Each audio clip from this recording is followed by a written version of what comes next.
Le père Franck Legros, mais on dit le père Franck, je suis prêtre depuis 18 ans. Et dans le diocèse d'Évreux d'abord, et aujourd'hui je suis dans le foyer de charité de Courcey. Foyer de charité bien sûr fondé par Marthe Robin avec des élèves et l'axe de la prédication des retraites. Et la particularité c'est que j'ai été danseur avant et que je me sers toujours de la danse pour évangéliser. M'évangéliser moi-même d'abord et puis aussi évangéliser ceux qui regardent et ceux qui veulent bien danser avec moi. Voilà. Et d'abord ma vocation, je suis dans une famille qui n'était pas catholique pratiquante. Certains me disent mais d'où vient votre vocation? Auparavant je disais je ne sais pas. En fait aujourd'hui je crois vraiment savoir, mais quand même, famille pas pratiquante. J'étais envoyé au catéchisme comme un bon pourcentage de petits catholiques, mais c'est tout. Mes deux frères qui ont fait le même parcours ont arrêté très vite. Moi, pourquoi est-ce que j'ai continué? Il y a une chose qui est certaine, c'est que je savais depuis petit que la relation avec Jésus allait sauver ma vie. Ça, je l'ai su très vite. Et le plus ancien rêve dont je me souvienne, c'est le rêve de moi, enfant, en train de tomber dans un grand trou sans fin.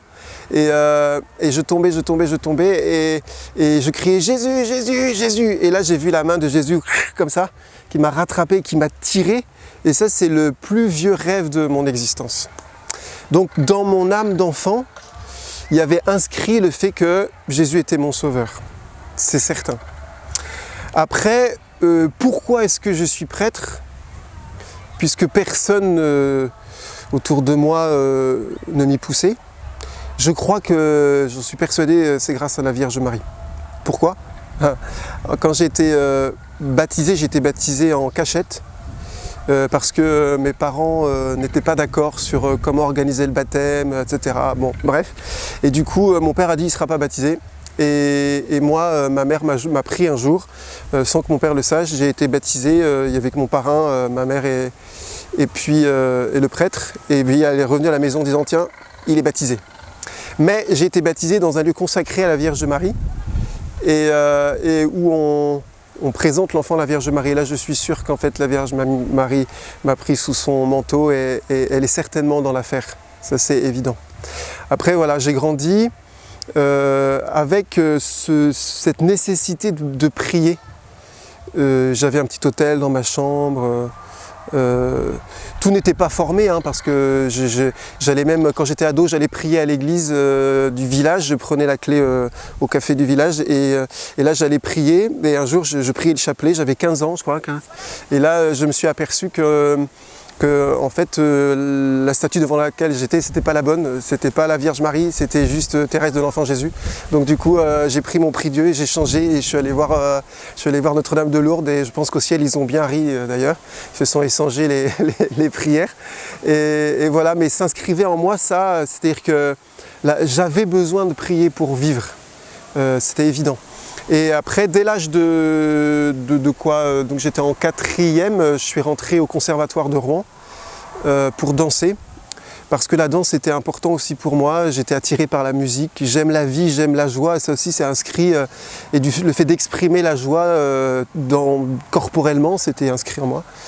Et donc j'ai grandi comme ça à l'âge de l'adolescence, entre la danse et Dieu, ce qui fait que j'avais envie de faire les deux. J'avais envie de danser pour Dieu. Et à tel point que quand j'ai fait la signature que j'ai toujours aujourd'hui, quand je signe, alors que je m'appelle Franck Legros, je fais un grand D dessus. Il n'y a pas de D dans Franck Legros, mais parce que ce D, ça symbolisait à la fois Dieu et la danse. Et j'ai toujours ça. Alors aujourd'hui, je ferai un grand D pour Dieu et à l'intérieur un petit D pour la danse. Mais quand même, c'était mes deux passions. Et j'avais envie de faire ça. Mais j'ai bien vite vu qu'il y avait comme un dilemme entre les deux, entre ce monde d'artistes, il faut être le meilleur quand même. On n'est pas, quand on est danseur, on se dit pas je veux la 2e place par exemple. On dit non, je veux la 1re. Bon voilà, et quand on lit l'évangile, bon, c'est pas, c'est pas forcément celle-là qu'il faut. Donc ça m'écartelait un peu. Et puis il y a eu le moment de l'adolescence. Et dans l'adolescence, j'étais fier d'être ce que j'étais. En fait, à l'âge de 17 ans, donc j'ai pas passé le bac parce que j'ai été embauché au Jeune Ballet de France à Paris après avoir eu ma médaille d'or. Et là, je sais pas si je peux dire que j'avais les chevilles qui gonflaient, mais j'étais fier, je dansais toute la journée, j'ai fait des tournées en Afrique de l'Est et au Moyen-Orient, je signais des autographes. Donc j'étais complètement pris, emballé par tout ce que je vivais du matin jusqu'au soir. Mais à ce moment-là, mon cœur s'est écarté de l'église. Il y avait comme une sorte d'ébriété en fait, de quelque chose qui m'enivrait sur le plan de la danse et de l'art. Mais Dieu, non, je cherchais toujours Dieu. Donc je n'allais plus à l'église, j'étais un peu l'adolescent qui disait ce que beaucoup de personnes dans le monde disent, c'est-à-dire ouais, l'église elle est faite pour les riches, le pape il est au Vatican I. Donc moi j'étais là, j'avais le même discours. Par exemple, je n'aimais pas les charismatiques et je n'aimais pas les prêtres en col romain, par exemple, à l'époque. Et donc j'étais un peu comme ça, mais je cherchais Dieu. Jusqu'au jour où je suis rentré d'une répète. Là j'étais à l'opéra de Düsseldorf en Allemagne et je sentais que j'avais besoin de réfléchir sur ma vie. Alors je suis rentré, je me suis mis à ma table dans mon petit appart et là j'ai eu deux questions et comme une vision intérieure. Deux questions qui sont toutes simples, que tout le monde doit se poser un jour ou l'autre. La première, c'est qu'est-ce que c'est que réussir sa vie, et la deuxième, c'est quoi le bonheur, quoi. Qu'est-ce que ça veut dire. Et puis, je me suis vu sur mon lit de mort. Donc j'avais à l'époque 19 ans. Et je me parlais, et je me disais, alors Franck, c'est en ayant fait quoi de ta vie que tu pourras dire le jour où tu seras là, allongé, en train d'attendre de passer de ce monde au Père? Est-ce que tu pourras dire, j'ai eu une vie comblée et j'ai réussi ma vie, j'étais heureux? Et quand je me suis posé cette question, ça brûlait dans mes entrailles. En fait, je sentais que c'était la question de ma vie. Et là, c'était évident qu'il fallait que j'arrête, que la danse ne me comblerait pas à vie, en tout cas pas pour l'éternité. Et que la danse s'arrêterait, que les projecteurs s'arrêteraient, que les applaudissements s'arrêteraient. Il n'y a qu'un seul qui ne s'arrêterait pas, c'est Dieu. Et donc c'était évident pour moi, ce jour-là, il n'y a que Dieu qui pouvait remplir complètement mon existence. Il y a quelques jours, il y a quelqu'un qui m'a dit, il y a 2 jours importants dans votre vie, j'ai réalisé. Pour nous tous, il y a 2 jours importants. Le premier, c'est le jour où on est venu au monde, et le deuxième, c'est le jour où on sait pourquoi on est venu au monde. Ce sont 2 jours fondateurs. Eh bien, ce jour-là, en Allemagne, c'était le 2e jour important pour moi, j'ai compris. En fait, j'étais là pour être heureux, seul Dieu pouvait me rendre heureux, et pleinement heureux. Donc, j'appelle ma mère. Et je lui dis, j'étais en Allemagne, elle en France. Je lui dis, allô maman, tu sais, je vais rentrer en France et je vais arrêter la danse. Et là, elle me dit, ah bon, pourquoi faire? Et je lui dis, je veux donner toute ma vie à Dieu. Et là, elle me dit, t'es fou, tu vas rater ta vie. Donc en fait, ma mère me disait l'inverse de ce que j'avais entendu. Mais ceci étant, voilà, je rentre en France. Quand même avant, elle a raccroché le téléphone, elle est allée voir mes frères, qui étaient athées d'ailleurs à l'époque. Et là, elle dit à mes frangins, vous savez, votre frère il va rentrer, il veut donner sa vie à Dieu. Et mes frères qui étaient athées disent à ma mère, écoute maman, en fait, ça devait arriver un jour, on le savait bien. Donc je rentre en France, grâce à mes frères d'ailleurs, et là je rentre au séminaire. Bon, vous imaginez un danseur qui arrive dans un séminaire. Donc le danseur, en fait, il passe sa vie à danser, quoi. Du matin jusqu'au soir, ça bouge. Et il arrive au séminaire, ça bouge un peu moins. Et ceci étant, j'ai été exalté pendant les 8 années, parce qu'il y avait le service national aussi. Mais il y a eu un combat de fond dont j'aime parler. Parce qu'en fait, il est pour moi révélateur du combat que beaucoup mènent aujourd'hui. Quel est ce combat de fond? En fait, le danseur, il passe sa vie à essayer de travailler son aspect physique parce qu'il doit être le plus beau possible, il doit être conforme au canon de la danse, il doit plaire à celui qui l'a engagé, il doit plaire au public qui paye les billets pour les spectacles. Et puis donc, il passe sa journée à se regarder dans un miroir pour essayer d'être conforme à ce qu'on attend de lui. Donc moi, j'ai grandi comme ça depuis l'âge de 9 ans. J'ai grandi en essayant de plaire aux autres. Donc j'arrive et vous transposez ça dans le milieu spirituel et religieux. C'est la même question, plaire aux autres.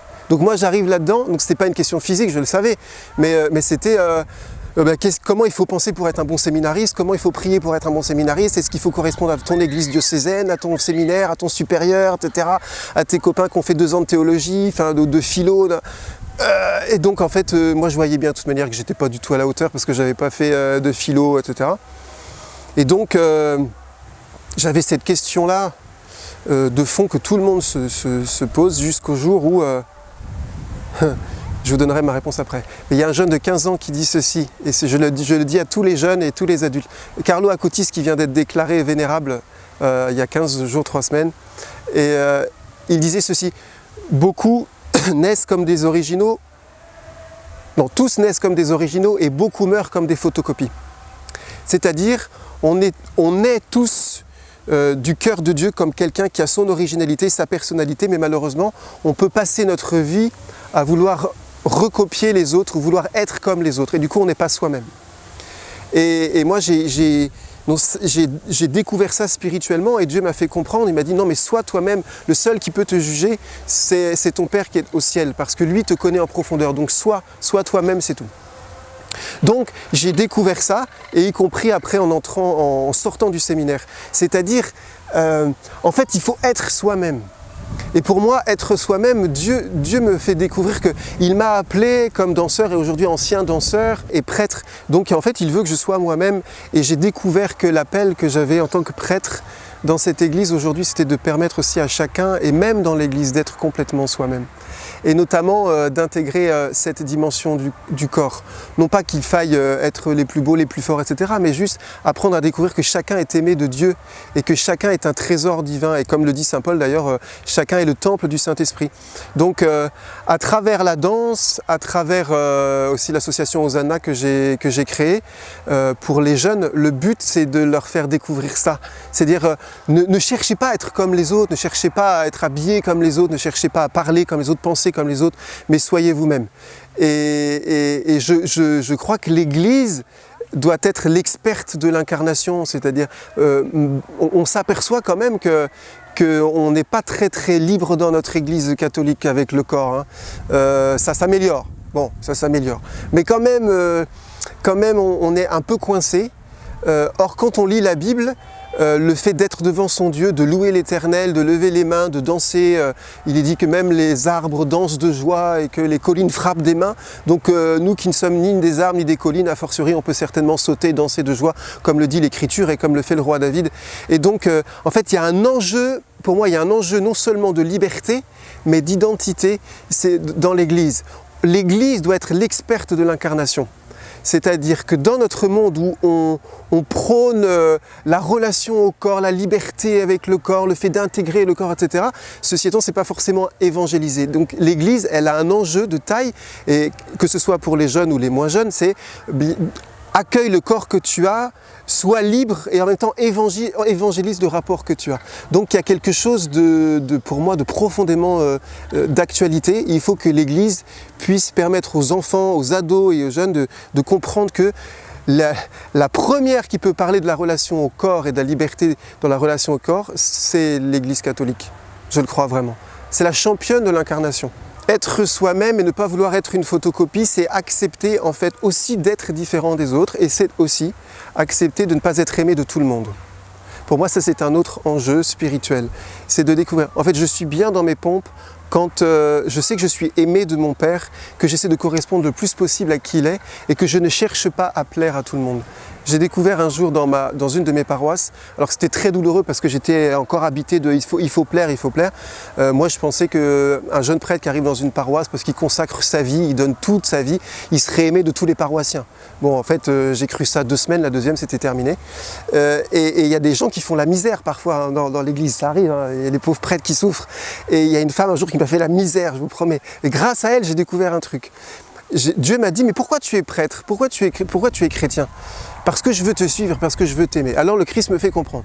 Est-ce que tu veux me suivre simplement quand ça va, quand les gens t'aiment, ou aussi quand les gens ne t'aiment pas? Parce que moi, tout le monde ne m'a pas aimé.